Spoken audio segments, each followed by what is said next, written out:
Good afternoon, everybody, and thank you for joining today's office hour webinar for Home Buyer Program Policy and Procedures. My name is Sandy Patel. I am with TDA, a technical assistant provider for HUD. I will be serving as your host today. I'm going to run through some technical instructions on how to ask questions and things like that before I hand it off to our wonderful presenters. Today's webinar audio is broadcasted through your computer speakers. Only use the dial-in number if you're unable to use the computer audio. Note that the conference line number has been updated since the original calendar invite. You should be using the telephone line 415-655-0002. Access code is 921-887-188. Please close the email and all other programs on your computer and turn off your cell phones, or you can mute them, and give your undivided attention to our presenters today. If you have any technical problems, you can email me at spatel@tdainc.org, or you can send a chat message to the host, and it'll come directly to me, and I can help you with any issues that you might be experiencing. All participants will be muted during the webinar. Questions can only be asked in writing using the Q&A tool. You can ask written questions at any point during the presentation, and the panelists will collect those and answer them when we stop for questions. To ask a written question, use the Q&A tool. It is located on the right-hand side of your screen. You can see a screenshot of what it looks like up on the screen. If you do not see it, click on the triangle and it will expand the box. Please ask questions to all panelists, then just type your question in the box and click send. Again, those you can do at any point during your presentation. Questions will be answered verbally. Some simple questions may be answered in writing through the Q&A tool. We may not be able to get to all the questions.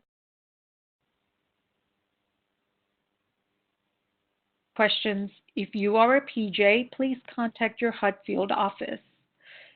Other program participants, contact your PJs. With that, I'm going to hand it off to Stephen Latham with TDA Consulting.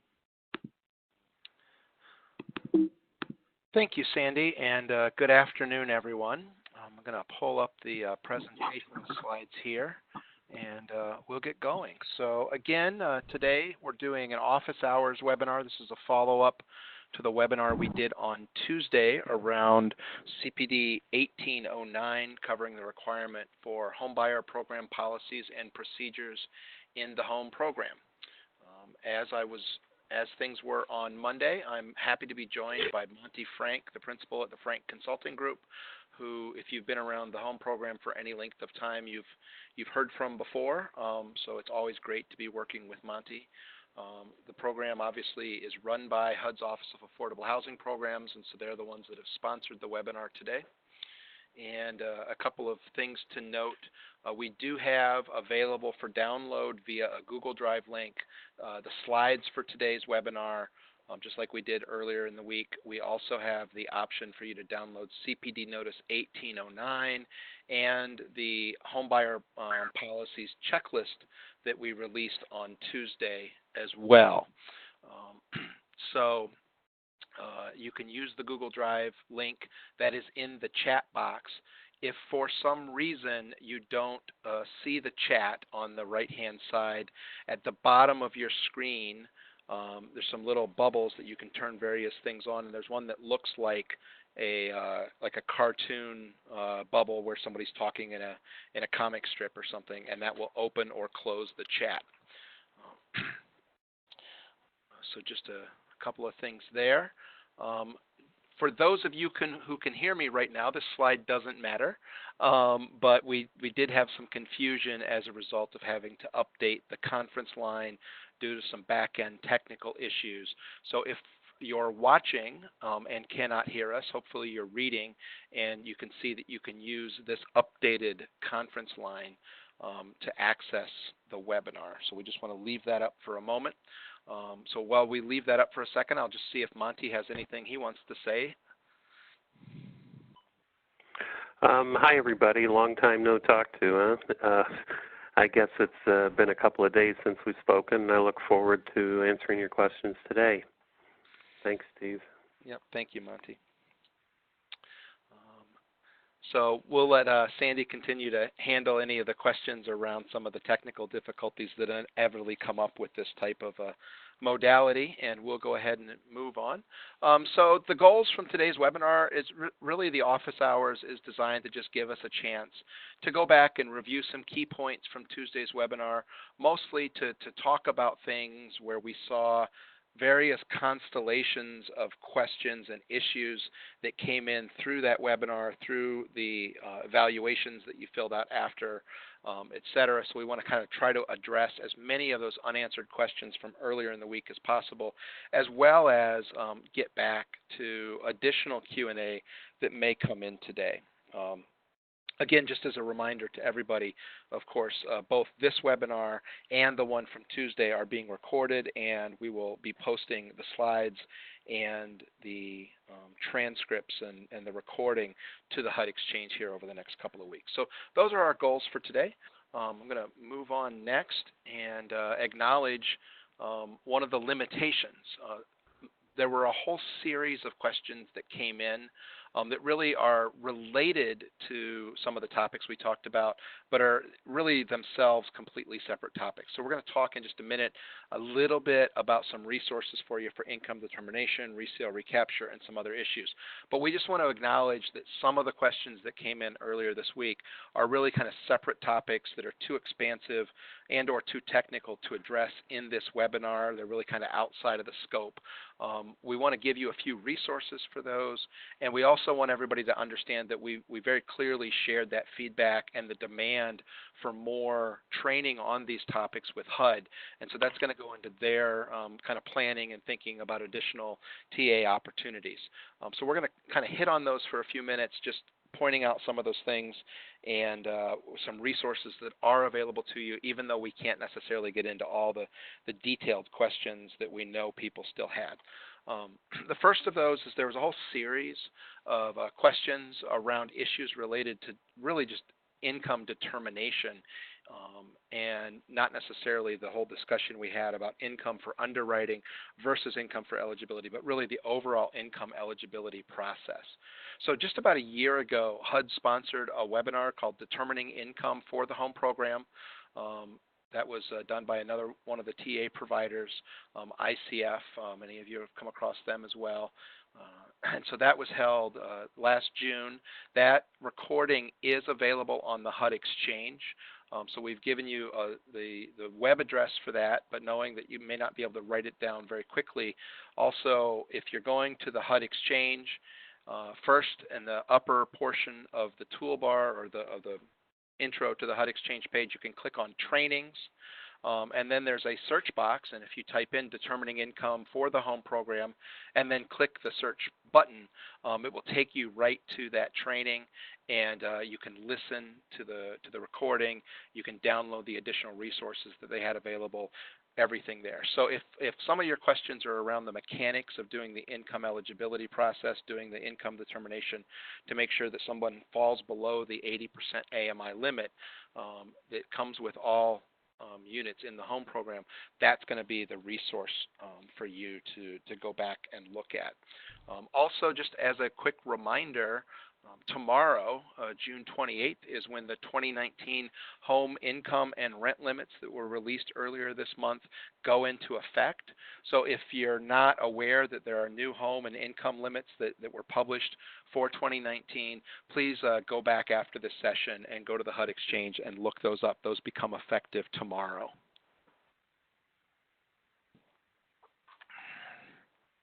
The other, another big constellation of issues was around questions related to resale and recapture. And again, that is a really extensive topic. And the best resource for that is to go and read CPD Notice 12003. Again, we've given you the link to that. We've given you a link to a quick summary chart of some of the key differences between resale and recapture. And to find those on the HUD Exchange, when you first get to the main page of the HUD Exchange at hudexchange.info, you click first on Resources. You can scroll down to Browse the Resource Library, and if you type in CPD 12003 and click the search button, this will be the first result that comes up. We also want to note from our follow-up conversation with HUD after Tuesday's webinar, HUD is planning to revise and update this notice. When that happens, there will be a national webinar similar to the series that we did this week to roll out those changes and to walk through those. But HUD recognizes that there is need and demand among the home program partners, particularly the PJs, to kind of better understand and improve what you're doing there. So we want you to go back and look at CPD 12003 and talk to your field offices as appropriate. Remember that resale recapture is one of the things that your HUD field office is supposed to specifically approve on an annual basis from your annual action plan. So approval of the action plan itself is not deemed to be approval of your resale recapture policy. Your resale recapture policy has to be specifically approved by HUD. So each year you've got an opportunity to tweak that if need be, and also to work through with your field office if you have any particular questions or concerns about that. Monty, is there anything you want to add about resale recapture? No, Steve, I think you covered it. It's one of those that we could just go down the rabbit hole on them, and this isn't the webinar to do that. There's so much to talk about on that, but not today, unfortunately. Okay, sure. Well, I'm going to pass the ball over to you and let you handle a few slides now. Okay, go take a break, Steve. Hi, everybody.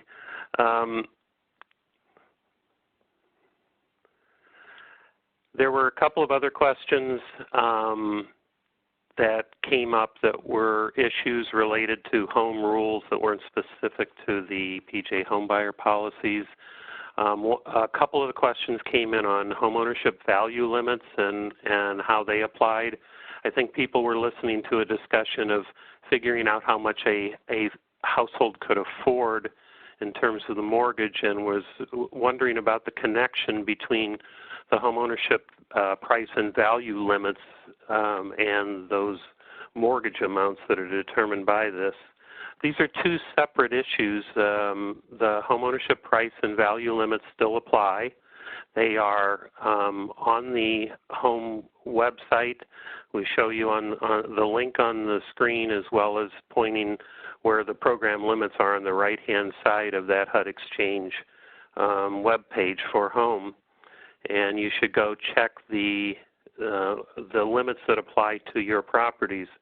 I would like to say that the price limit applies to homeownership purchases, and it is a regulatory requirement. So in the same way that you would not want to income qualify or underwrite a buyer that can't or won't income qualify, you wouldn't want to be processing and underwriting a loan on a property that, because it exceeds the price limit, it could not qualify for the program. It's a regulatory thing and a statutory limitation that we can't provide an exception to. So please make sure that you first have met all the regulatory requirements before you go into these underwriting steps covered by the policy.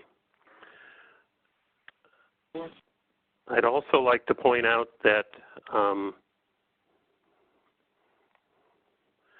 the income limits that HUD publishes now, some of you remember the old reference to the 203B limits. They were replaced, and HUD now does the calculations and posts them on the website for you. And as a result of the 2013 rule changes, they publish more than one limit for each of your jurisdictions. They publish separate limits for existing homes and for newly constructed homes.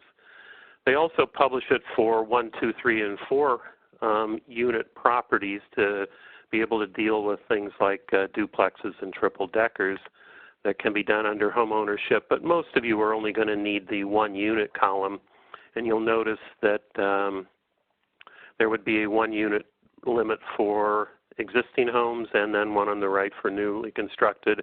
I think Steve has highlighted Birmingham, Alabama, and obviously that only applies to that jurisdiction, but you can find the ones that apply to you. Please make certain that your properties do adhere to those limits that are published by HUD and updated annually.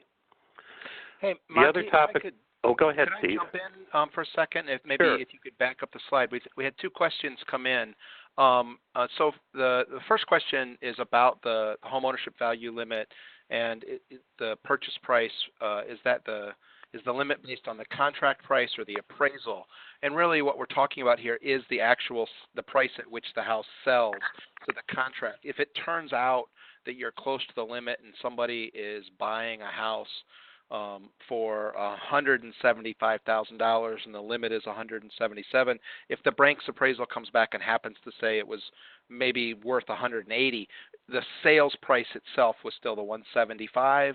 As long as that's within the limit, we're okay. So it's based on the actual sales price. If there turns out to be a minor discrepancy between that and the later appraisal, that's not going to be a regulatory problem. The other question that came in said that when we talk about the purchase price, they wanted to know, are we talking about the sales price plus the closing cost or just the sales price? And so again, we're talking exclusively about the purchase price of the home itself. If there are closing costs that drive the total investment needed by the buyer, as it were, in an unassisted fashion over that, that's not a problem. This is the sales price of the unit itself, and then closing costs and prepaid expenses would be normal above and beyond that. So those are the two questions that came in, Monty. I just wanted to hit those while we were talking about this topic. Sure, thanks. We might as well do them as they come up. The other topic that came up in several of the questions related to property standards, most of you know that HUD changed the property standards with the 2013 final rule, and those property standards require PJs to have written property standards for their program. Those written property standards cover several different categories: new construction, rehabilitation, existing homes, manufactured housing, and a PJ is supposed to have written standards for each of those things that they do. We happen to put up on the screen here just the one for existing standard housing in 92-251C3, but there are a number of different areas where the housing you may be doing come up with slightly different standards. The uniform thing across all the different categories, though, are that they have to have you have to have written standards, and you have to have procedures for inspecting the home properties to document their compliance. Now, beyond that, the requirements will vary whether you're doing new, rehab, existing, or manufactured housing in your home buyer program. But you'll need to make certain that your standards are updated and comply with the requirements in 92-251. The other part of the question that was coming up had to do with UPCS, which is referenced, the Uniform Physical Condition Standards of HUD, which are referenced several times in the new property standards. And HUD said that in the rule, that they will be issuing a list of minimum deficiencies that must be addressed, and that list will be drawn from UPCS. HUD has not issued that list yet. They continue to work on that list, but it's going to be a minimum set of things that must be addressed. Some of you have gone ahead and integrated UPCS standards into your existing inspection standards, and that's sort of a safe way of doing it, because the list that HUD extracts from UPCS will be a subset of the total set of things that are in UPCS. But I just wanted to mention that we are still awaiting that list, and nonetheless, you are supposed to have your your property standards updated across all the other things that are there, and watch for future HUD guidance on that. Steve, do you want to make any other comment on that? No, not too much. Well, I think two things. One, again, the regulatory language we have up is about acquisition of standard housing. We do want to be, so this is what we would generically, in a lay standpoint, often refer to as a DPA only program. One thing to note is the rule really does not accommodate in a straight DPA situation. The house has to meet these standards at the time that it's purchased. It can't be purchased and then rehabbed by the low-income buyer that doesn't fit within the regulation. That came up in our conversation with HUD the other day. Another thing to touch on is we just had a question come in that says, can a subrecipient that runs the Homebuyer program inspect the homes to be acquired versus the PJ? And the starting point answer to that is yes. As we know, a subrecipient steps into the shoes of the PJ to administer a portion of the program on its behalf. And so yes, that inspection responsibility of the PJ can be pushed down to the subrecipient, somebody who the subrecipient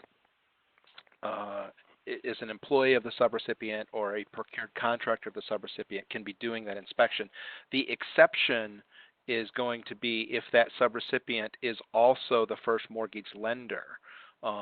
We talked about that the other day. So when the subrecipient happens to also be a first mortgage lender then, for the buyer, then in that situation, the PJ itself still has to do the inspection. But in most cases where a PJ has funded a nonprofit subrecipient, for example, to run the down payment assistance program for them, then yes, that inspection responsibility can be pushed down to the subrecipient.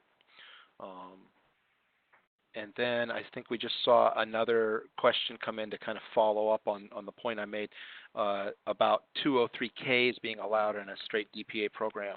And so again, no, the home rule says that if we're acquiring standard housing where we're only providing acquisition assistance, that it has to be, the property has to meet the appropriate PJ property standard at the time that we're committing the funds and at the time that they're purchasing the house. And so the notion that we're going to help somebody buy a substandard house that will be fixed up after the fact does not fit within the current structure of the home rule. The reality is, what I see is that 203K, it's on paper, it's a much better program than it tends to actually happen in practice. We know there are a few folks out there that are able to use it regularly and successfully, but it's more of a niche product. But that doesn't really fit within the property standards. And another question that just came in. Oh, go ahead. Steve, I just wanted to sort of restate it a slightly different way. Sure. If a property does need rehabilitation, it's treated as a rehabilitation property under 92-251B and has to meet the rehabilitation standards. It isn't that the project becomes ineligible. It just can't be considered acquisition of existing standard housing, and it shifts to that other category and has a more extensive set of rehab requirements. Right. Another question talks about the timing here. So it says the question was 90 days before commitment of home. Does that mean set up an IDIS and funds drawn, or 90 days before the closing date?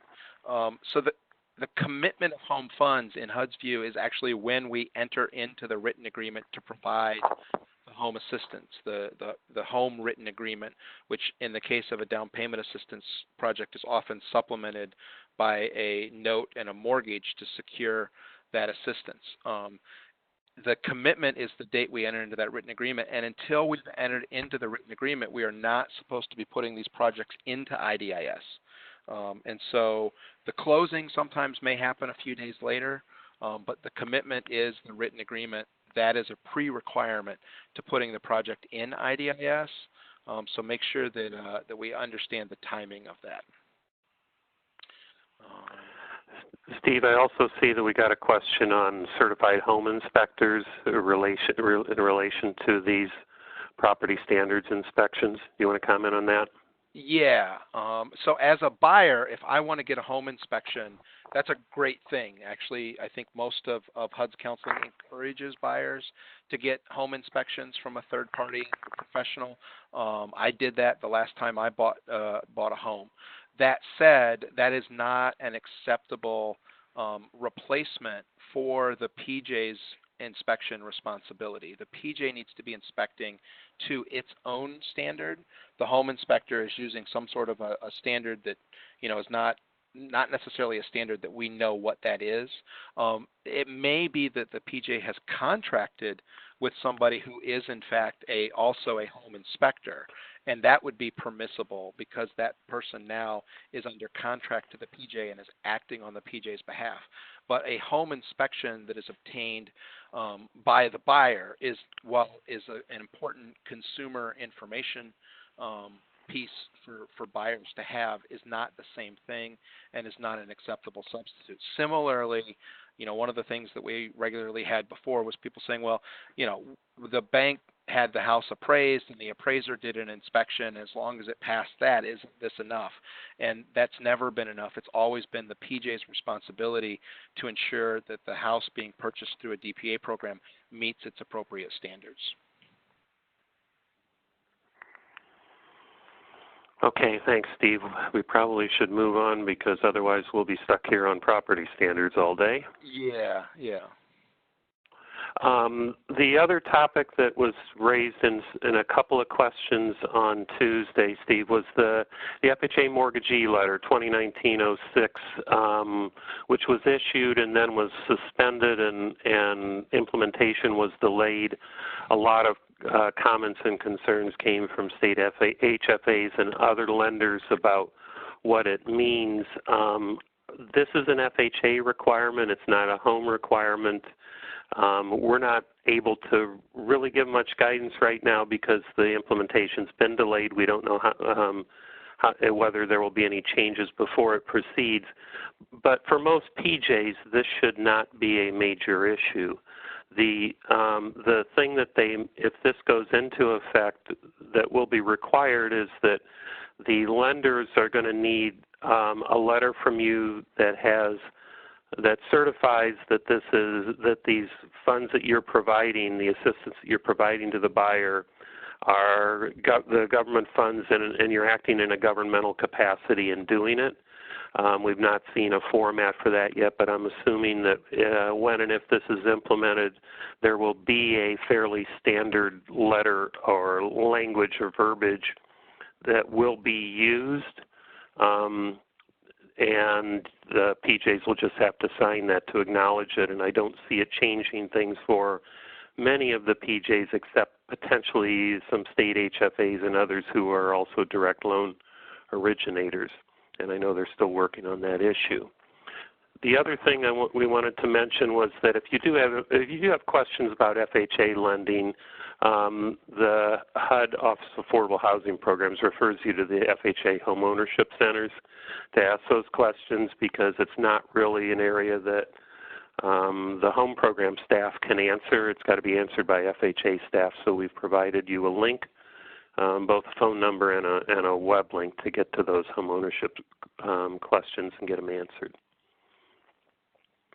Okay, that's sort of a set of topics that came up in your questions on Tuesday that are not directly related to the CPD 1809 or the webinar topics that we were taking up, but they are related to home ownership types of questions, and we hope that we were able to give you a little bit of guidance on those things, but we really want to move on to the topics of the webinar now.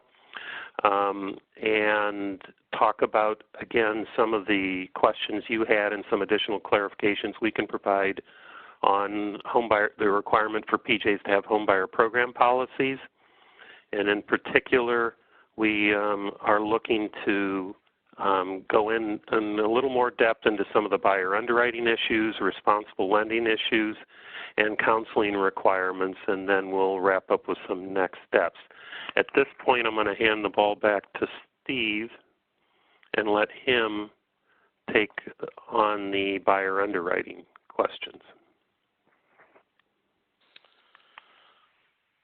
Thank you, Monty. So I think around the issues of underwriting, one of the first sets of questions. Did I go the wrong way on that slide, Monty? No. Slide 13. The next slide here is we had a constellation of questions. Steve, Yes. I think that was supposed to be my slide, and that's why I handed off. Our numbers changed on the slides, and I was looking at the number. Sorry, Okay. I can do this one real quick before I hand it back to you, if you can give it back to me. No Sorry worries. about that, folks. Just as an overview, before Steve gets into the buyer underwriting, I did want to cover a few questions about the general requirement for program policies and respond to some of the things that you guys brought up. In 92-250F, it requires you to have these policies, and HUD says what the policies have to address, namely those three areas that we will be talking about, but it does not specify a format. It does not specify how it's published. It does not specify how it's approved. So we were getting questions about the format or framework and the contents and the process and where it needs to be published. I think the simplest way to say it is HUD leaves it to you to decide the format, the publication format and approach that you want to take.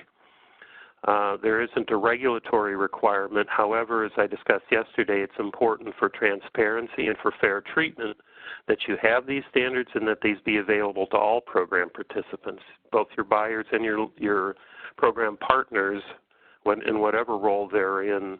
You do want to make certain that everybody's aware of the standards that you're going to apply to all home buyer assistance. Some of you asked whether it needed to be in the written agreements with your lending partners or other various parties, and the answer is if this you want everybody who's working with you to know and follow the standards that you set. So yes, they should be there, but whether that's sufficient or whether you want to do some other way of making these standards available to other participants in the program and the political powers and things like that is up for you to decide. Some of the questions have run to a mix of who your partners are, whether they're subrecipients, lending partners, developers, and to what extent you can work with them to allow them to do different kinds of lending in different programs. For example, have different standards for a DPA program that you would for a development project, or can Habitat do something different than another nonprofit would do, or things like that. First, I want to be clear that you are, as a PJ, and now I'm talking to the PJs, you are responsible for these program policies and standards, and that all your program participants follow them. The extent to which you allow one of your partners to come up with a particular standard, you're still responsible for approving it. For example, a subrecipient that's running a DPA program might take your general standards and come up with some more specific guidelines that apply to the DPA program. Remember that a subrecipient is a part of your administrative team. They're actually part of your administrative structure. How you share duties with them is up to you, but ultimately you are responsible, and if they do something that you haven't approved or is not in compliance with the rules, HUD will hold you accountable for it. And that's for subrecipients and for the states, the state recipients. But on the other hand, other parties that you might be working with, like lending partners and developers, they're not subrecipients, they're not part of your administrative team. They're acting in their own interests, and you need to specify what standards they must meet and not leave it to them to decide. Lenders that are originating the first mortgage are protecting their financial interests, not yours, so you want to specify what they must apply on your behalf. Similarly, developers are motivated to get their properties sold and don't have the long-run risk and exposure that a PJ has. So you PJs want to impose the requirements that protect you and ensure that your home buyers are getting into projects, or I should say homes, that they will be able to sustain home ownership in over the long term. I guess my ultimate message here is the PJs, the policies we've been discussing on Tuesday and today are there not only as a regulatory requirement, but really as a way to protect both your buyers and your long-term interests in the assistance you're providing. You have every right and responsibility to set your own standards about what you believe your buyers need to receive and that they're treated fairly and only put into homeownership opportunities where they have a reasonable chance of success. If you have those as written standards that all your partners and participants have to comply with, it'll be a more open situation and less stressful on individual deals. The one last thing that I want to comment on, and it's not on the slide, is I had several questions come in talking about the opportunity to get samples or ideas from other PJs and things of that nature. And I just wanted to endorse the notion of peer sharing. In the past, we've worked with some regional PJ groups where they've gotten together and shared their documents and their policies, and together have worked through issues and come up with approaches that are fairly standard. And we would encourage you to do that, since this is something that's left to the PJs to develop. Working together means that you can learn from each other and not each have to reinvent the wheel on these policies. So we would encourage you to reach out to your peer PJs in your area and have discussions about this, and hopefully share some of the policies and get to better results.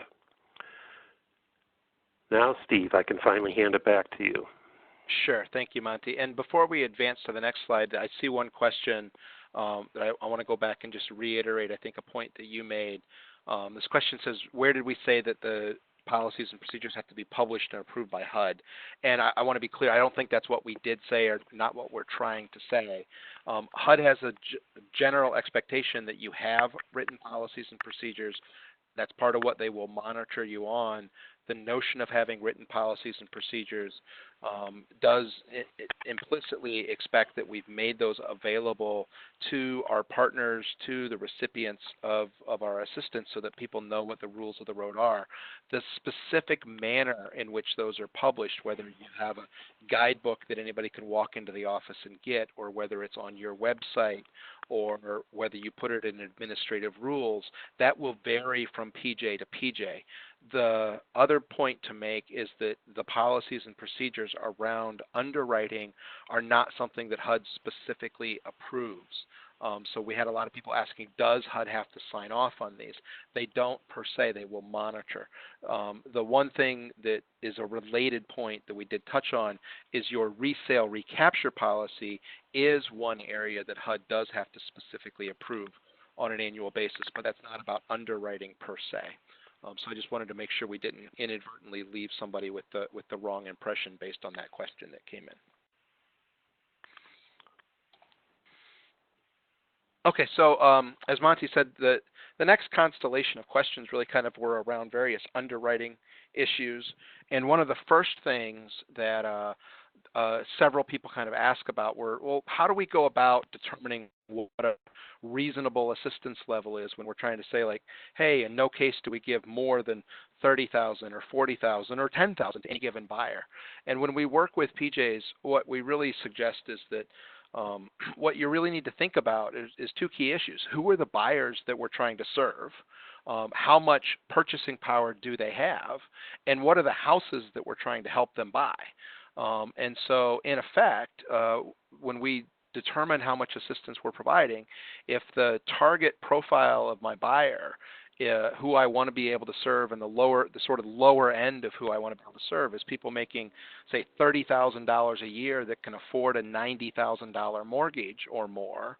And the typical home that we're trying to help somebody buy in my community maybe cost $115,000, and you got to cover some closing costs and this and the other thing. Then what I'm looking at basically is the gap between who I'm trying to, the purchasing power of the typical and lower end buyers that I'm trying to be able to serve, and what the typical pricing of the types of homes we're trying to help them buy is.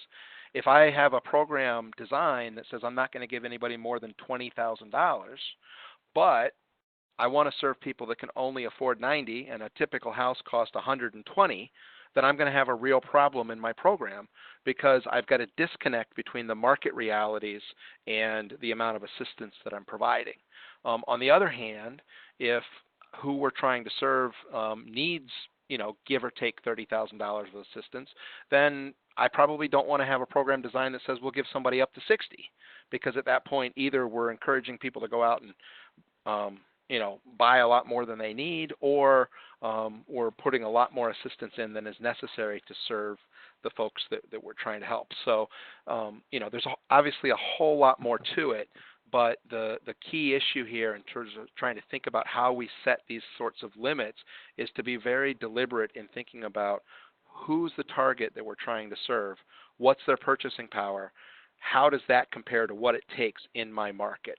And often when we go in and we find we're working with people who are struggling with a down payment assistance program and just not kind of moving the money, or on the other side when we go in and work with PJs that have funded development projects where the houses have been slow to sell, often the underlying issue is that kind of analysis wasn't done in the first place to sort of think through and make sure that we designed our program to fit the market realities. So I think that's some starting advice for people to use as you think about setting those limits within your program. The next area, we had a lot of folks kind of asking, we understand, we heard the message that HUD is not going to tell us what the specific number is, but based on the experience that we have working with PJs across the country, kind of what do we see the norms being? And so in some of these specific metrics, the front-end ratio, again, how much of somebody's gross income should be being spent towards their housing payment. Generally speaking, what I see is PJs setting that maximum limit anywhere from a low of about 28% to a high of about 33%. So some PJs might be at 28, some might be at 33, some might be in the middle. But generally speaking, just about everybody that I've seen is somewhere within that range. In terms of those PJs that have set minimum expectations, the notion that, hey, if I'm going to help you, you have to be qualified to spend at least a certain percentage of your income towards the mortgage. Generally, I see that being set at the lower range around 20%, at the higher range for the minimum somewhere in the neighborhood of 25%. So that's really a function of when consumer debt has eaten into the front-end ratio and limited the purchasing power of the buyer. At some point, the consumer debt has eaten into the purchasing power so much that arguably we're subsidizing consumer debt through the housing subsidy as opposed to really subsidizing the housing purchase. And so when people come up with those standards, that's kind of the norm of what I see. The back-end ratio is one where really we only see people setting a maximum. We don't obviously want to have the notion of saying you have to go out and get other debt to have some back-end ratio that goes above and beyond your housing ratio. But again, I don't really see anybody setting this much higher than 43%. That's the limit on what a qualified mortgage can be. So that's a pretty solid number to work from, I think. And some folks will set that down as low as 38%, wanting to make sure that we don't have people maximized out. So again, just the notion of kind of what we see people doing is there. Monty, do you want to add anything or anything come in over the questions that I should address?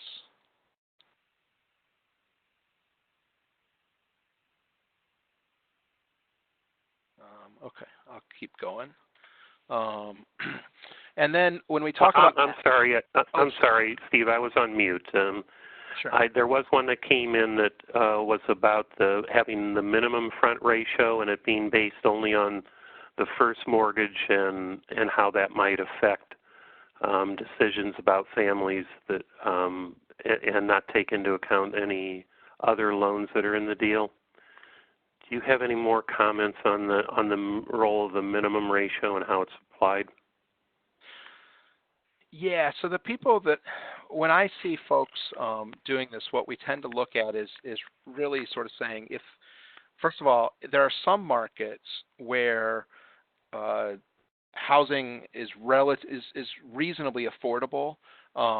Values are relatively low. Purchasing power is for the folks that we're serving is relatively in balance with the market expectation, or I'm sorry, with the market values. And so this really only comes into play when the limiting factor in how much mortgage the bank will give is the buyer's debt to income ratio, not when it's driven by a loan to value ratio, right? So somebody who on paper could afford a $100,000 loan that's buying only an $80,000 house may well have a ratio, a relatively low front-end ratio because they're buying less than they could afford. But if we're in a modestly priced housing market, that may still be perfectly fine.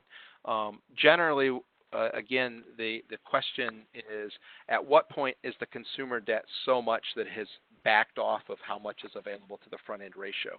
And so there, another way to sort of describe that is if existing consumer debt exceeds a certain percentage, then what we're doing is basically saying, hey, there's not enough left towards the front end ratio.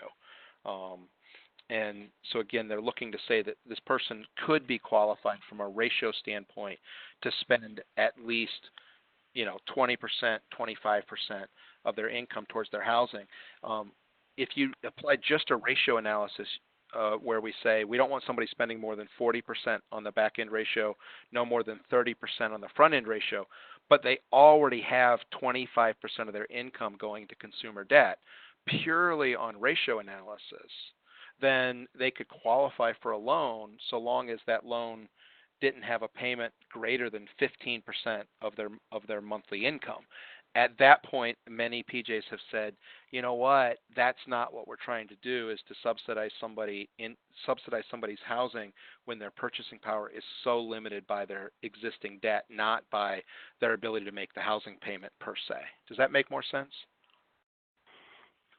Yeah, and I think the additional comment here, Steve, runs to the minimum ratio, and they use all household income to calculate it versus just the primary homeowners for the front ratio, and it's just an acknowledgement that PJs can use their standards in different ways. We're not talking about the strict income definitions now, but they can decide what they're comfortable with that a family can take on, and what burden they can take, and also the minimum that a family would have to put towards home ownership to ensure that we're not over-subsidizing them. So there's a lot of discretion that are left to PJs.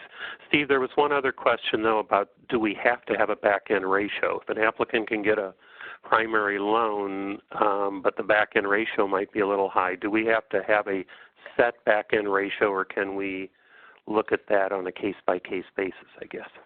No, the rule says that we have to consider both housing and other debt. So if you look carefully at the notice and if you look at the checklist we published, a PJ is expected to have a standard around both the front-end ratio and the back-end ratio.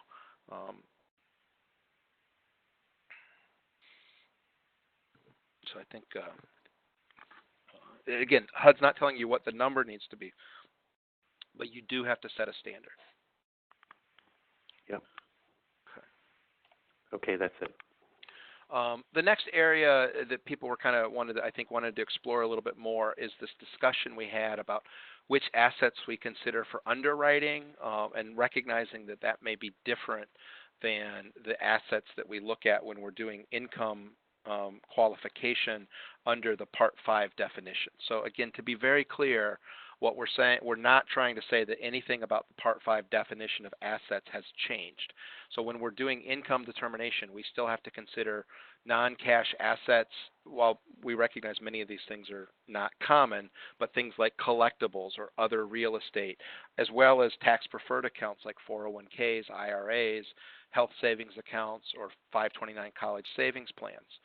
All of those things are still assets under the Part 5 definition and need to be taken into account if that's the definition of income that we're using for eligibility purposes.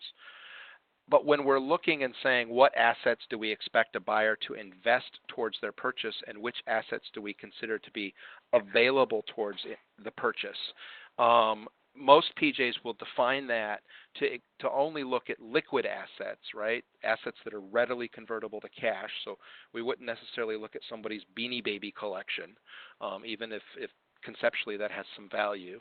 But we also generally would exclude, most PJs exclude tax preferred accounts, again, like a 529 college savings plan or a 401k, on the policy rationale that we don't generally want to ask somebody to sacrifice their retirement in order to get into a house. And of course, many of the folks that we're serving, God love them that they've been able to scrape together savings in these areas that from a policy standpoint, it probably doesn't make a lot of sense to try to strip those assets from them and force them to use them towards the housing. So generally speaking, when PJs make this careful distinction between which assets are we going to count towards what we expect them to spend towards their house and also how much is left, they tend to only look at liquid assets and exclude tax preferred accounts. So that's kind of the norm in that area. And so let's kind of look at some examples. Again, HUD expects you to have a standard in terms of how much people need to invest.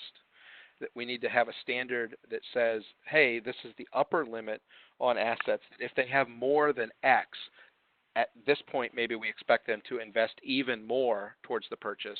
And we also have to have a standard that says this is how much they need to have left.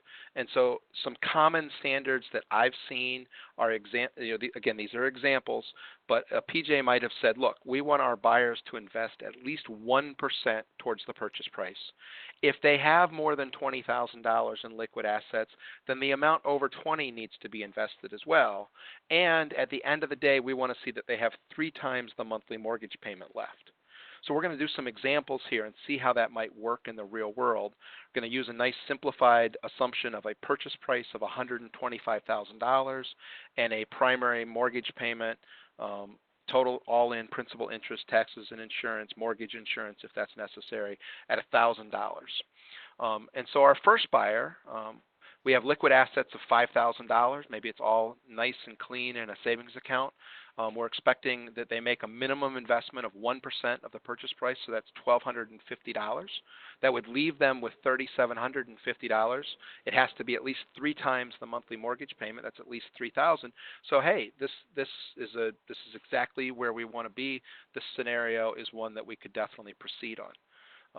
Our next buyer comes in, and they actually have they've somehow accumulated $25,000 in liquid assets. Maybe they had an inheritance, a settlement, who knows? But they've got $25,000 in the bank, and so our expectation is if you've got more than 20, your minimum investment is either the $1,250 or everything over the 20. So in this case, we would expect them to invest at least $5,000 towards their own purchase, leaving them with remaining assets of 20. 20 is clearly more than the 3, so again, we're okay to proceed. Buyer C is a different example and one that's a little bit more problematic. So we may have somebody come in, they've only got $2,000. They're, at that point, they're sort of on the edge. There's a typo in my slide. In theory, we should want them investing at least $1,250, not the $5,000. $1,250, which would leave them with only $750 left. And $750 is not even 1 month of their mortgage payment. And so in this scenario, that buyer is not qualified under the underwriting standards. Basically, at this time, they're not really ready for home ownership because they don't have enough squirreled away in assets to be able to make sure that we've not basically stripped everything they have towards their purchase, only making that $1,250 investment. So again, the 1% liquid assets over 20, remaining liquid assets of 3 times the monthly mortgage payment. These are based on real-world examples of where I see PJs setting these numbers. But on the other hand, there are other approaches. Some PJs say people need to invest at least $1,000. There are some PJs that might say 2 or 3% of the purchase price. Some PJs set their liquid asset limit higher or lower than this. Part of that depends on what the relative income levels in your part of the country are, what the relative housing values in your part of the country are. If you're in Northern California, then $20,000 doesn't go nearly as far as it does in some other parts of the country. And so you might see PJs in those high-cost markets making different decisions. And then again, remaining liquid assets, most of the time I see people doing this as some multiple of the monthly mortgage payment. Sometimes I see it set in a nominal dollar amount, but 3 times is a pretty normal type of a standard that we've seen people setting.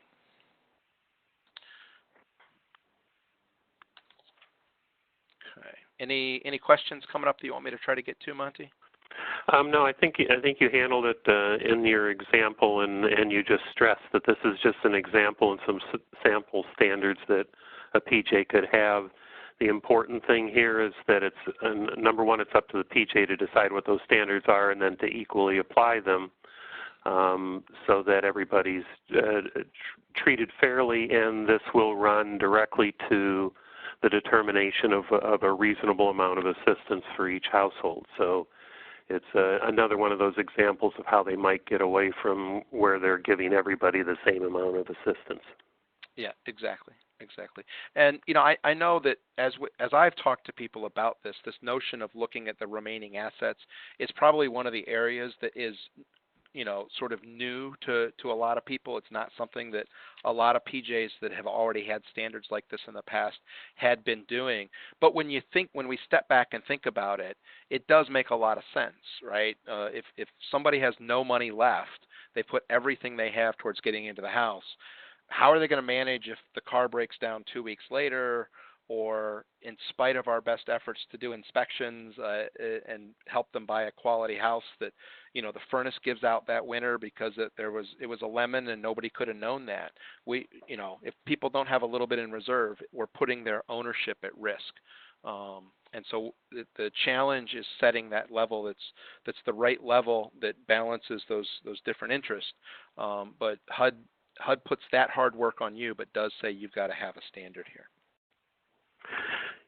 Steve, I was just thinking that one of the questions that came up Tuesday that we did not address and did not talk about in between was one participant asked if somebody's selling their current home and using this assistance to buy another home. In other words, it would be a program that doesn't have a first-time home buyer requirement attached to it. How would you look at the asset of the home being sold and what would have to be rolled over into the new house? And I think that's an interesting question, but it would come up here under this looking at assets. Yeah, and I think that that's again one thing that some people don't understand is that home does not require that people be first-time buyers. I know in the very early days of the program that was a requirement, but we always still find sort of the urban legend that that's the case. So this is a good reminder that that's not true. In practice, it's most common that we're not helping them buy a house when they already own another house, but there's not a regulatory prohibition against that.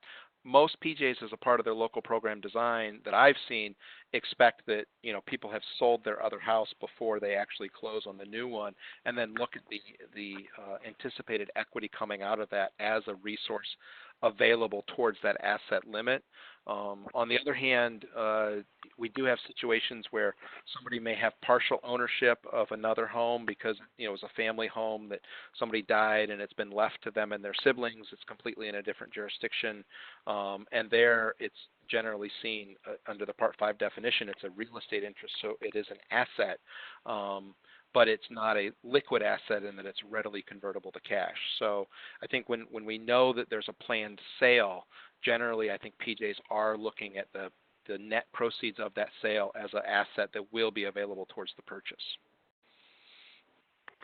Yeah, I think, Steve, I've also seen cases of family breakups, divorces, and things where somebody's leaving a situation that they own, but it's a totally new setting. I don't think we're going to see many of these on an HGTV show about property flipping.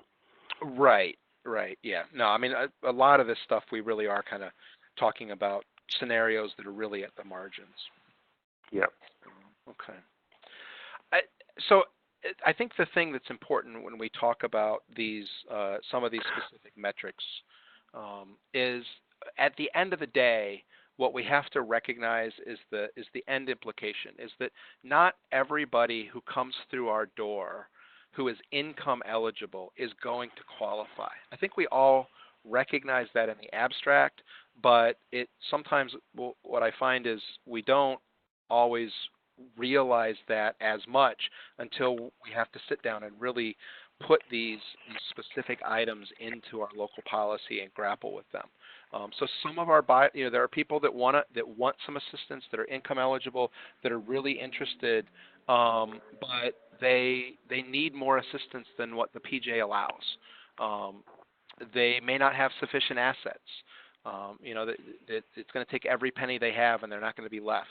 Maybe they can only, they can get a loan, but it's really not a responsible mortgage. The only thing that's available to them is some sort of a subprime or really questionable product.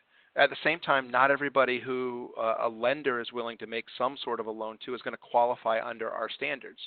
At the end of the day, and I know we had several questions that sort of says, well, if the bank's willing to do this, do I have to accept that? And I think that at the end of the day, what we need to recognize is home is subsidizing this transaction. And the point is that we're supposed to set policy limits on the nature of the transactions that we're willing to support. So just because the lender may be willing to loan this buyer more than we think is safe doesn't mean that we can tell the lender, no, don't make that loan.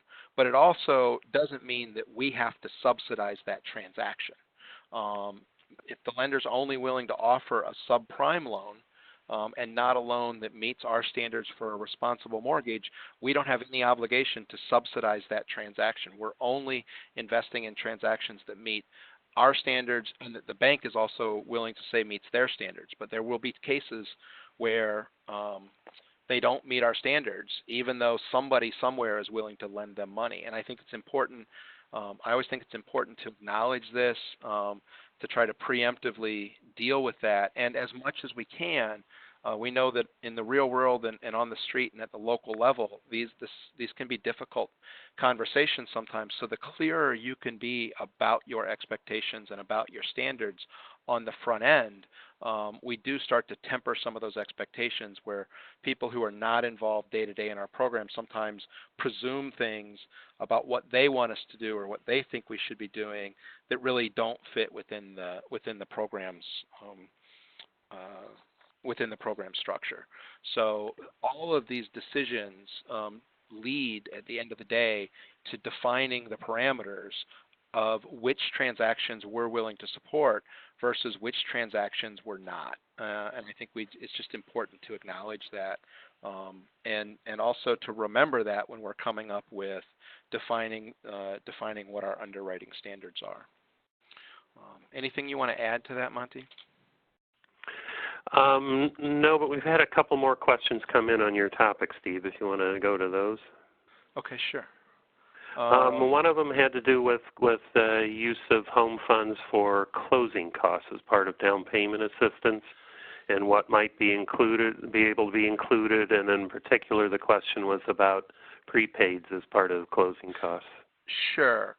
So in home, we don't actually make a careful distinction between how much of our assistance is covering the down payment versus how much is covering the closing cost and prepaids, or how much might be writing down the mortgage to a level that's affordable for the buyer. In CDBG and also in NSP, for those of you that deal with both of those programs, because NSP is based on a CDBG framework, we always have this restriction that says I can't fund more than half of the required down payment. And so we're carefully having to distinguish of the total assistance the buyer needs. How much of that is towards the down payment? How much of that is for the closing cost? How much of that is to write down the mortgage from the sort of the full loan to value down to a point that the buyer can actually afford to make the payment on. So when we say down payment assistance in home, we're actually speaking a little bit imprecisely because that's just the way we tend to talk about it in the field, a down payment assistance program. But in fact, it is quite common and normal that our assistance is covering some portion of the down payment, some portion or all of the closing cost, and some additional assistance that actually writes down the first mortgage, or sometimes people will talk about it as affordability gap, to bring that mortgage down to a sustainable level. From a regulatory standpoint in home, we really don't have to make those careful distinctions in the way you do in CDBG, and all of those different pieces of the assistance are eligible to be covered with home. And so we don't have to make the distinction of I'm only covering your down payment but not your closing cost. So it's perfectly acceptable to help with all of those items. Another question, Steve, is should we require reserves? If what we're talking about is are we required to evaluate the remaining assets that a buyer has, then yes. Again, HUD tells you as the PJ, you have to set the standard. Is it 2 months, 3 months, 6 months of their mortgage payment? Is it at least $2,500? The PJ has discretion in setting a reasonable standard, but the notion that you have to have a standard and you have to evaluate it, that is required. Yeah, and just to be clear, I don't know the use of the term reserves in that question, but just to be clear about that versus escrows and escrow requirements. Right. So, yeah, if what they're talking about there is tax and insurance escrows, which some people might talk about as reserves in terms of does the mortgage include tax and insurance escrows?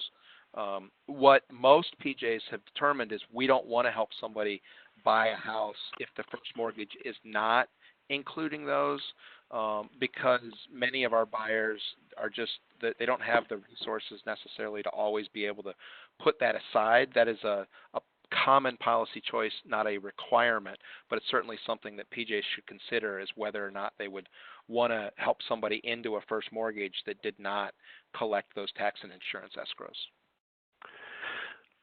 Next question, Steve, is credit scores. Must we look at credit scores, and how? Sure. A PJ certainly can establish credit criteria. This is one place that it's permissible but not required. We're not required necessarily to have specific credit criteria. And in fact, many of our PJs don't have ready access to credit reports that give detailed credit scores. Indirectly, I think we are kind of getting at that when we set up responsible lending standards. At the end of the day, our responsible lending standards are about making sure that people are getting a loan that is within some reasonable variation of what unassisted buyers with good credit in the local market are otherwise being offered. So it's not to say they have to have perfect credit and get the best loan available, but part of why we look and say, hey, you should evaluate how close the interest rate is to the norm is if the only loan somebody can get today is a first mortgage with an interest rate of 9%, what we're being told is there's one of two things that we can conclude about that situation.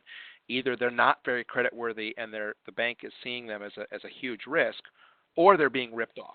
And neither of those is necessarily a good thing. And I think we get at that indirectly through the responsible lending standard, but it's certainly permissible for a PJ it would be permissible so long as we've defined it in our standards and we uniformly apply it and we have an appropriate way to document it to set a minimum credit score. That would be permissible. Here's a fun one, Steve. What if the applicant spent all of their assets, their available funds, prior to the request for assistance?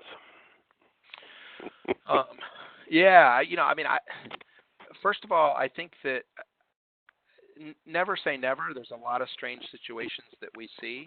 But from a regulatory standpoint, I don't think we necessarily there's no specific regulatory issue that maybe they did have $50,000 in the bank 6 months ago and it's all gone.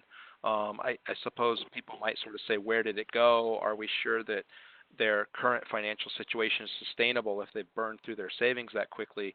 But we don't necessarily have an explicit way to sort of say we're going to claw that back, or say that you're not eligible for assistance today because you could have done this 4 months ago without us.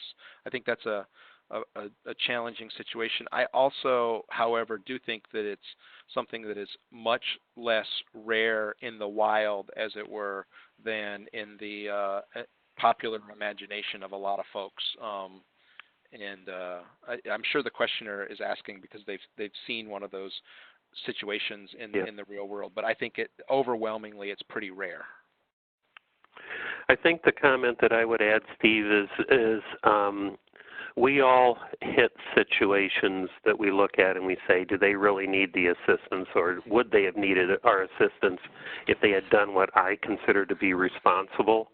And we're not to make a personal judgment in that. We're to have a standard that we equally apply to all, and that's the purpose of these policies. So if we have certain concerns about people doing things to take advantage of it, you either adopt it as a policy standard to the program, or it's something that you sometimes have to just grit your teeth and go ahead and do things. I think not only spending down the assets, the other thing that a lot of PJs have reported to me are people going out and getting car loans and other things in advance that drives down what they're able to borrow, and therefore increasing the need for assistance, and that's why you were recommending minimum front ratios and things like that to make certain that people weren't putting their money that should go to housing to other things. But again, it's important to have a standard that's equally applied and has been vetted and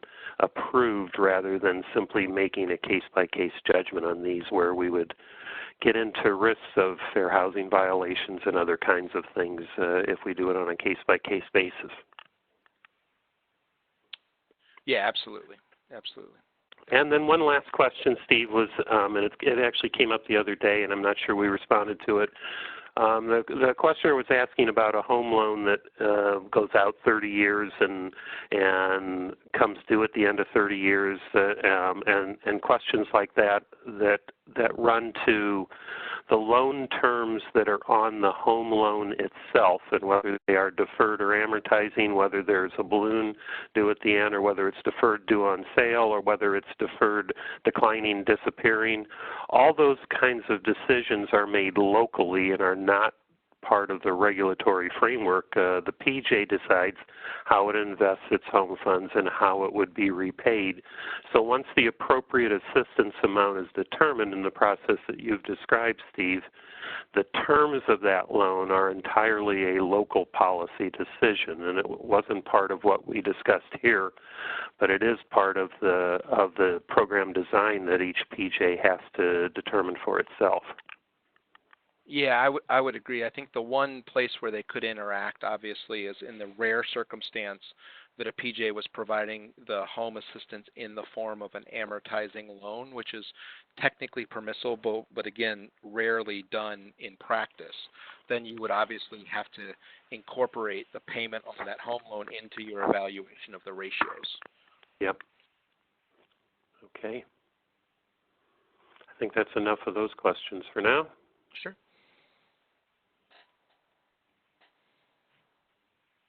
So I will pass the ball back to you for a little bit, Monty. Yeah. There are just a couple more questions coming in now, Steve, that you can look at as I'm talking that run again to some of these issues, the lending issues. But I'll go ahead and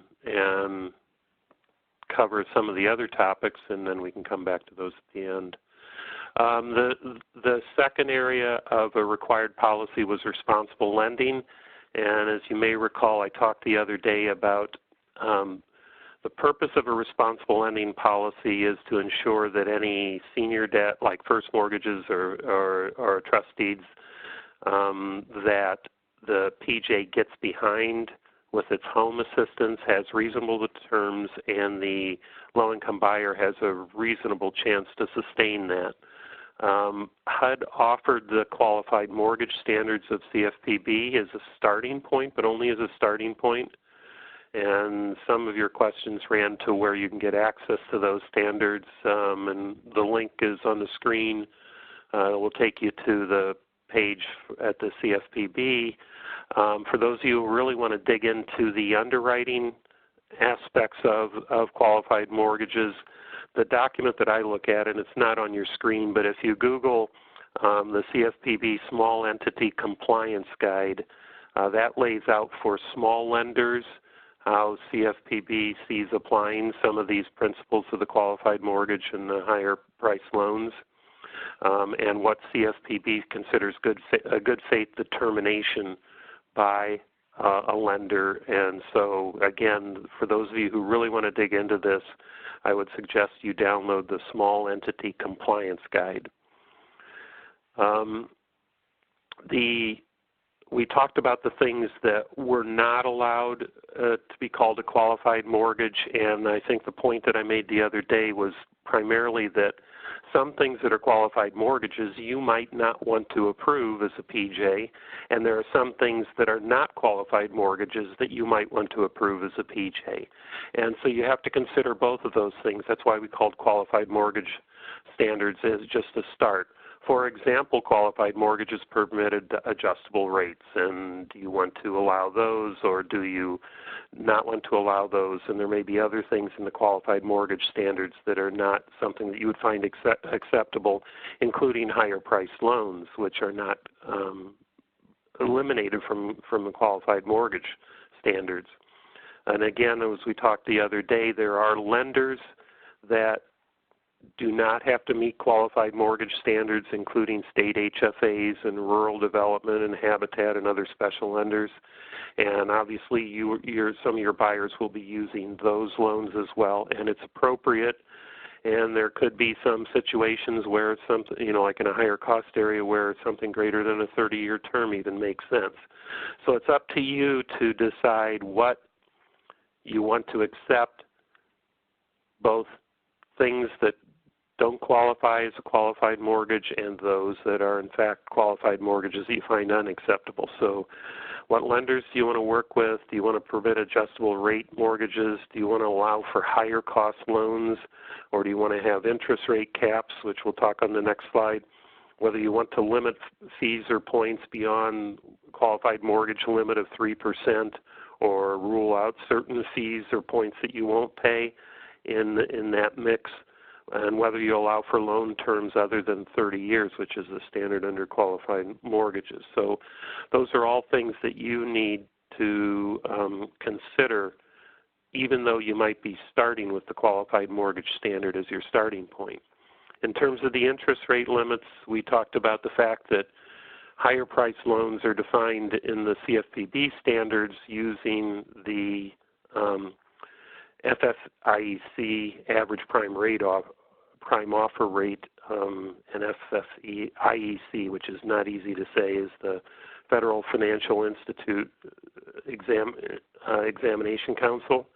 And so it's one of those standards, but there are other standards, including the Freddie Mac weekly average, which we've given you a link to, and also your state HFA may have its own standard for setting the pricing, and you might want to create a standard that says within so much of the state HFA loan. It's up to you to set your interest rate standards. It's not dictated to you by HUD. In terms of the counseling, there were really two major sets of questions, and one was the concern about where you can find counselors and whether you'll have enough counselors, and then secondly, how can you make sure there will be counseling available to all your buyers? And the particular concern that we heard were from states and organizations working in rural areas where there might not be a local counseling agency, and the concern of how you can deliver counseling to all your buyers when the counselors are not ubiquitous. Remember that we have until August 2020 for the new counseling rule to take effect that requires that all counseling be done by HUD-certified counselors working for a HUD-approved agency. and that's going to be required across the home program. That's the standard for the home program, that you have to have a HUD certified counselor delivering the counseling. In terms of locations and how it can be delivered, we had a chance to talk with some of the HUD folks and some of the home experts who are tracking the housing counseling requirements, and they've assured us that the delivery approaches are flexible enough to hopefully address your concerns about the lack of a local housing counseling agency. The new rule will allow for a variety of remote approaches, including things like counseling by phone, by Skype, web-based learning, things of that nature. We just want you to remember that the rule requires your counseling to be individualized to the needs of your buyer and to provide for reasonable follow-up. So online learning might need to be tweaked for specific issues related to your program and your buyers, and maybe supplemented with some direct outreach or contact.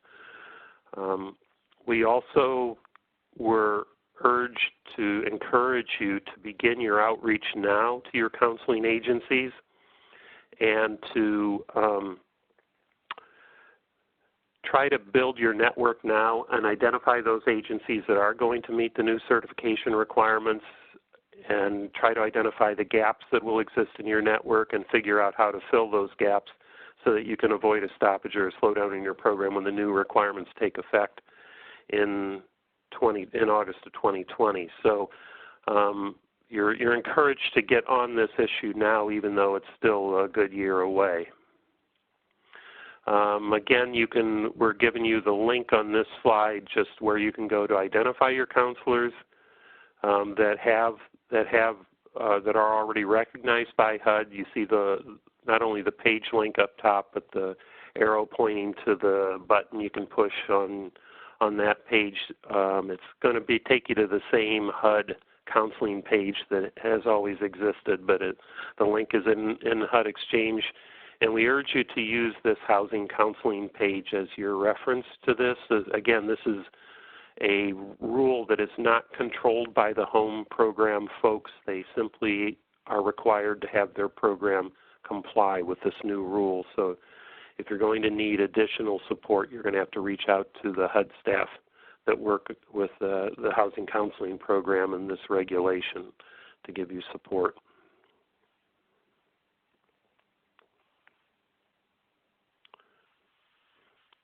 Again, this slide just is encouraging you to begin developing your relationships, build your network, and identify those people who you will work with.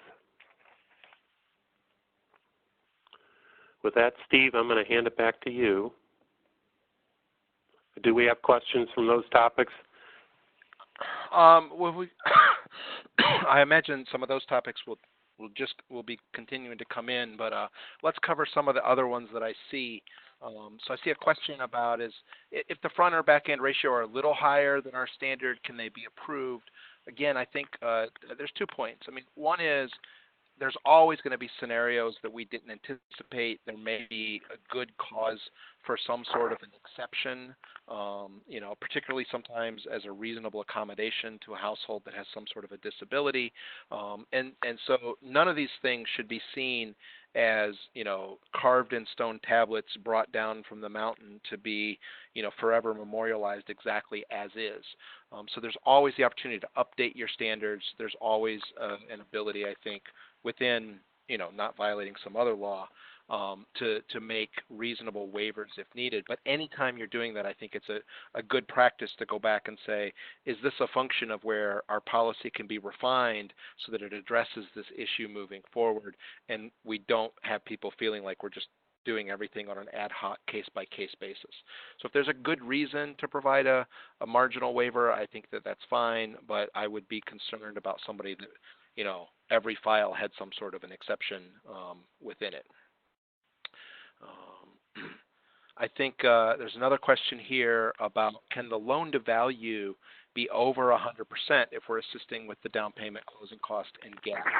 And I think that yes, there's no prohibition on that per se in home, and in fact, in most cases, in a sort of standard recapture type situation, on the day a buyer purchases, the combination of their first mortgage from the bank and their second mortgage from home will in fact exceed the total value of the house. So just to show an example of that using relatively round numbers, particularly since I don't have a slide, with a $100,000 purchase where there's, say, $4,000 in closing cost and prepaids, then even if I was going to walk in and buy that house without any assistance, the combination of my down payment and my mortgage and any other cash contribution I'm going to have to make as an unassisted buyer is going to have to total up to $104,000. And so I'm going to have invested 104 to buy a house that's only worth 100 because of those transactional costs. And when we're helping somebody buy a house, let's say that we said they only have to put $1,000 down, then they still need that same 104. They've put $1,000 down. The combination of their first mortgage and our second mortgage is going to come up to a total of 103. In that scenario, on the day they buy the house, technically they have a combined loan-to-value ratio that is marginally over 100%. There's no regulatory problem there. It's just that's the way it is, and it's really the same as it is in any unassisted transaction. The total investment between the buyer's cash and the debt that they've taken on is always going to be marginally over the purchase price of the house because of those closing costs. So we're not leaving people better off than the market or worse off than the market. They're really in the same place. And obviously they're better off because the home assistance is not available to other folks. Another question here about could we, as a local policy, consider an IRA or 401k as assets available towards that remaining asset test? Again, HUD says you have to define which assets. I'm not sure that I personally would say that that is advisable because we do know that people, it's not readily available to them. Most people will pay penalties for withdrawing that, and if that's the only backup that we're leaving with people with, then we may be putting them at some risk. But that is something that would be permissible, I think, within the plain language of the regulation, but is probably I think most of us would say not necessarily the most advisable thing. Let's see. Some questions here about counseling. Again, we're not in a position to provide all of the answers on counseling. I think the counseling website is the place to go, but presumably through that will be where you can find the providers and you can talk to the different providers about is this agency only doing in-person classes? Does this agency have remote options? So really, I think what we want to do is get you pushed out to the counseling agencies to talk to them about their options.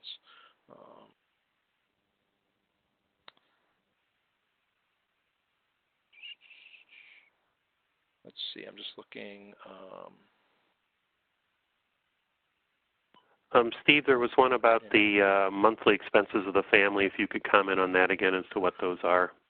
Yeah, so the rule, in addition to talking about both the housing debt and other debts, talks about evaluating other monthly expenses of the household. And if you go look at the notice, what the notice focuses on is are there potentially other significant recurring and largely unavoidable monthly expenses that may be substantial enough that they should be taken into account. HUD doesn't specify exactly which ones that we should be looking at. They provided some examples of high transportation costs. So in some parts of the country, obviously we have people that regularly have to commute long distances. Sometimes in DC, for example, regularly taking the metro and spending quite a bit on the metro every month or what have you. And then I think we've also seen people look at things like health insurance premiums, dependent care expenses, where in order for a member of the household to work, some other member of the household, whether this is an elder or a minor, we may have some sort of dependent care expenses that are incurred, those sorts of things. The challenge, of course, is that we want to be careful that we're not looking at items that have a disparate impact on protected statuses under fair housing. And so HUD has basically said PJs need to determine in their standards what other expenses might you want to take into account in determining whether or not somebody is going to be able to afford the house. You need to be clear on what those are, how you're going to document them, and how you're going to implement that. I think they laid out a few options for us. We could almost have like a third ratio, so a front-end ratio, a back-end ratio, and a debt plus fixed monthly expenses ratio. We might simply say that we want that you take that into account to lower the front-end, back-end ratios. It could be that we look and we say if these expenses exceed a certain percentage of income, then we might be willing to buy down the mortgage a couple of more points. It doesn't, again, necessarily override the notion that we're still setting a limit that in no case do we give any buyer more than this set level of assistance. But when is it that those expenses are meaningful and substantial enough that they need to be taken into account in evaluating the sustainability of the buyer's purchase price? Steve, we had a question that's come up on development subsidy, and so I'll comment on what a development subsidy is before we answer that. In the rule, it anticipates situations where the PJ or its partners need to spend more than a property is worth in order to acquire, rehab, or construct and sell it. And so it allows for, under the recapture method, for a PJ to not pass that subsidy for the costs in excess of value through to a buyer, which would make them a hostage to the mortgage, and it permits PJ and its partners to sell the property at, in essence, fair market value, and those costs in excess of fair market value to not be included in a recapture note and mortgage to a home buyer. That's permitted when you use recapture, and it is for those excess costs. That would not affect the determination of the amount of the home buyer assistance covered by the recapture note and mortgage, and presumably, since they're not accountable for it, you would not need to include that in your underwriting of the buyer. Steve, you want to add any comments to that? Not really. I think, well, yes, I suppose. You've always got a comment, yeah. Steve, so. a couple of points. I think anytime we start to talk about development subsidy versus home buyer subsidy or direct assistance to the buyer, we inadvertently stumble into what I think is actually one of the most complex concepts to get people to understand in the home program, which is sort of the flow of money through a development of for sale housing transaction. But I think the point for today is that development subsidy, the fact that the Chodo had to spend $200,000 to end up with a house that was only worth $170,000, that $30,000 of development subsidy that we can pay for with home, we don't expect the buyer to pay that. So when the buyer buys the house, in most cases, and what we recommend is that they're buying the house at the market value. So that $30,000 of cost over value is irrelevant to the underwriting of the buyer. It is relevant to the underwriting of the development transaction, which is really a whole separate topic. And the underwriting of the buyer is relevant to the underwriting of the development transaction, because you need to have some sense of who your buyers are and how much they can afford. But when we're purely looking at the buyer and the transaction, that development subsidy is really irrelevant to the buyer's transaction. But anytime we do this, we stumble into really one of the most complex things to try to explain about home. Yeah. Steve, there's another question that's come up, and it's one of your favorite topics, that 10% thing about down payment assistance under the Chodo rule, 92-300A6. You want to comment on that for folks? Sure, and that takes us right deeper into that same topic. So the first thing to understand is that when funded from the Chodo set-aside, we are not trying to say that the most somebody can get is down payment assistance equal to 10% of the purchase price. What happens, and let me just use some really round numbers. Don't worry whether these fit your market or not, but everybody should be able to follow these round numbers. So we have, let's say that I'm going to fund the entirety of the cost of buying property, building and we're going to keep it at one house.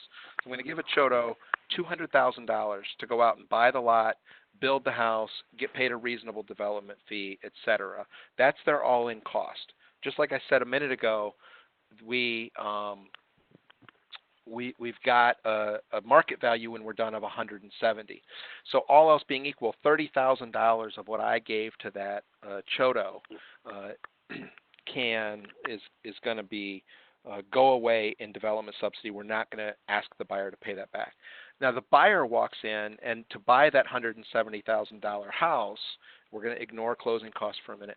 They can only qualify for a $120,000 mortgage. So they need $50,000 of direct assistance. Well, that direct assistance is in fact already invested in the house. We don't have to send a check for that to closing.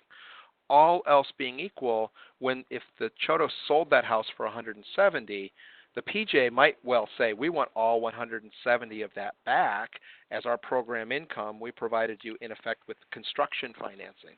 Instead, what we're going to say is the $50,000 the buyer needs, you don't have to pay that back to us, just have them sign the note for the home assistance.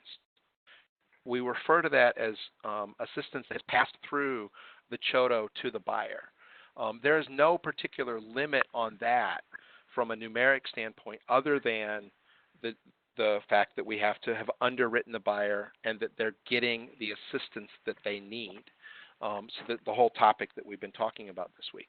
The other practical limit on that, of course, is the maximum per unit subsidy, but we're kind of ignoring that for purposes of this example for the moment.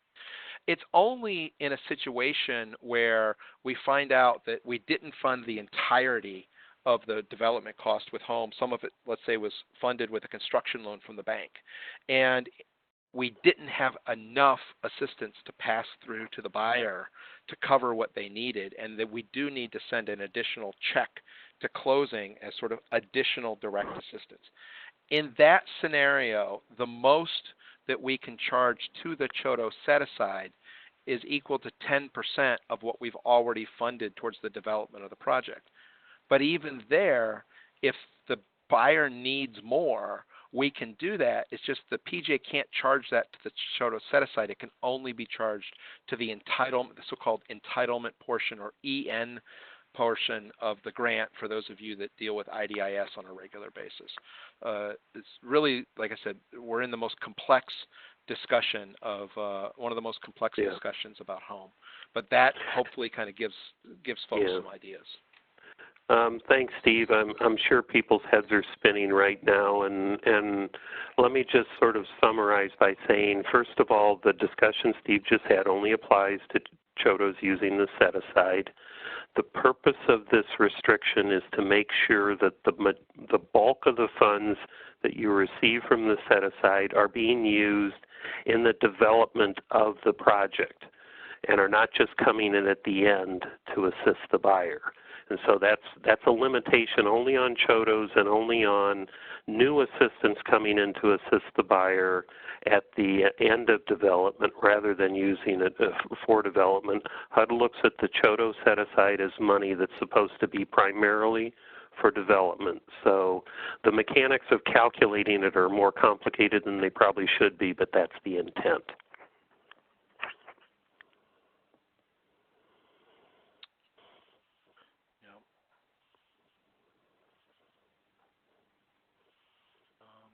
Here's a question back to the homeownership value limits, Monty. And so, first of all, the question says, yes, or ask, is it still permissible for a PJ to do a market analysis and calculate their own 95% limit? And yes, that's still permissible. It's still within the reg. It's not common, but it certainly can be done. That also has to go into your annual action plan, be approved by HUD, and it has to be updated on an every few year basis. And also, the questioner is correct that we cannot use 95% of the FHA limits. The whole point is that HUD started publishing this 95% of the area median value back in, I believe it was 2015. Or no, it was even before that. I'm sorry. But the reason is that FHA program used to be effectively limited in practically the same way, and so it was a sufficient index that was close enough to be able to do that.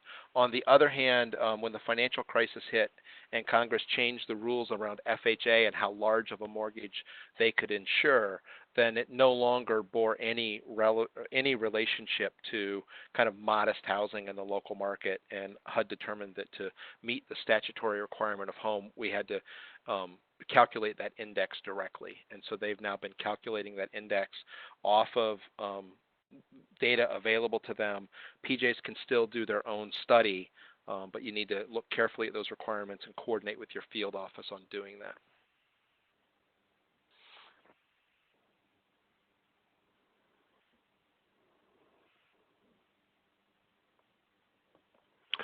Question just came in. If the appraised value exceeds the home program maximum home value limit, is that allowed? Again, I think we kind of touched on this earlier, but I think I'll repeat. Yeah. The maximum. Don't want you to. Yeah, the maximum home value. Let's just, for easy numbers, say that in your jurisdiction, when you look it up, it says the existing home limit is $175,000. The point is, we should not be providing assistance to anyone buying a house at a price of more than $175,000. If the person is buying a house where the seller has listed it for 170, and that's the price they agree to, and it turns out that the appraisal comes back and says this market is moving up so quickly that maybe it even is worth 180, that's not a regulatory problem per se, because the sales price is what we're focused on. But I think that is unlikely to be a super common scenario. In most cases, what I see at the local level is that those values are usually a fair bit higher than the typical house that the typical home funded buyer is looking at anyway.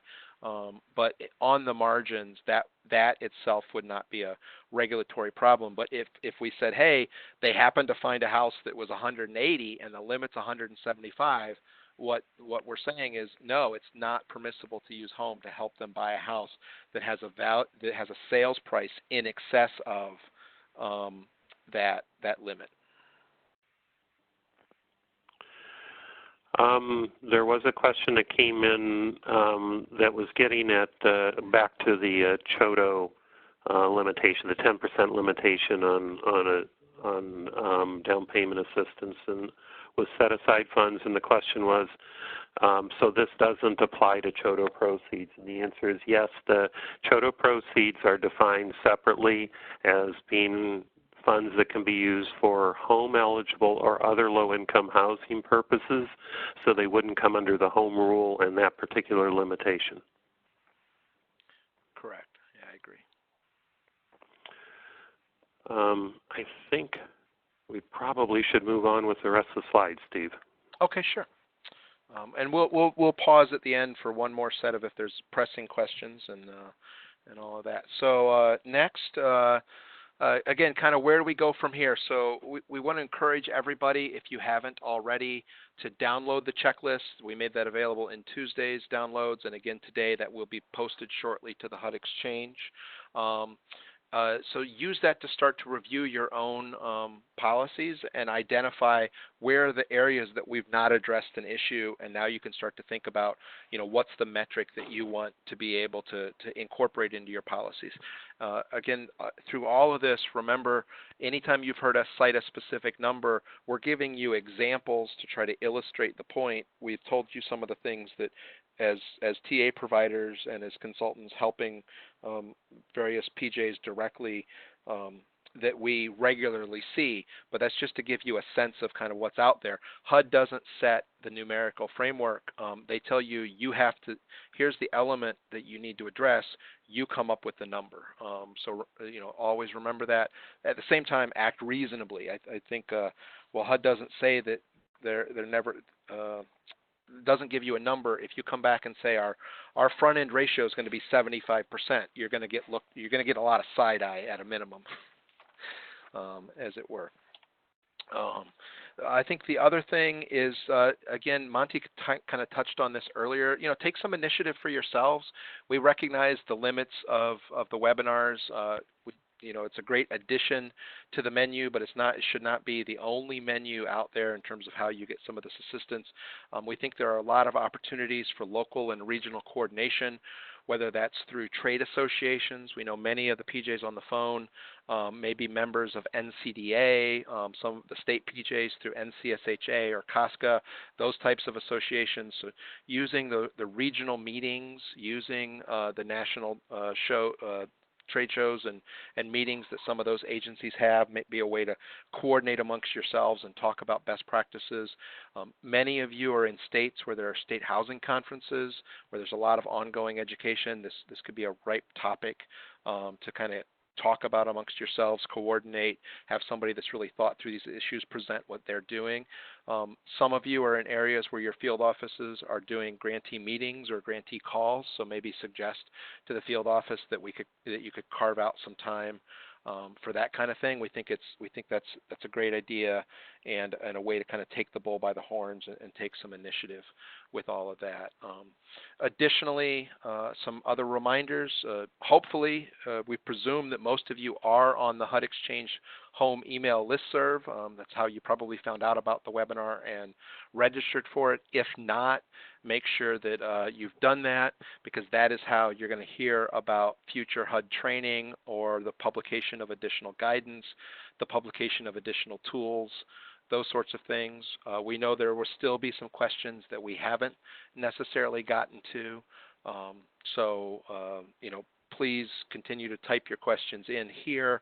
And also, when we finish, we're going to push you out to a survey again, like we did on Tuesday, that not only will ask a couple of, how did the technology work, but also what remaining questions do you have. So we compile all of that stuff and share it with HUD. I also mentioned on Tuesday, we are planning an in-person training, planned to be a 2-day training that will cover this and some other related issues. The goal being that we'll actually, people will in the training kind of mark up a policy, make it their own, make it fit for themselves, be able to use an Excel spreadsheet to help them test the different scenarios based on their actual local market, and do that both in combination with their peers and in combination with guidance from the trainers.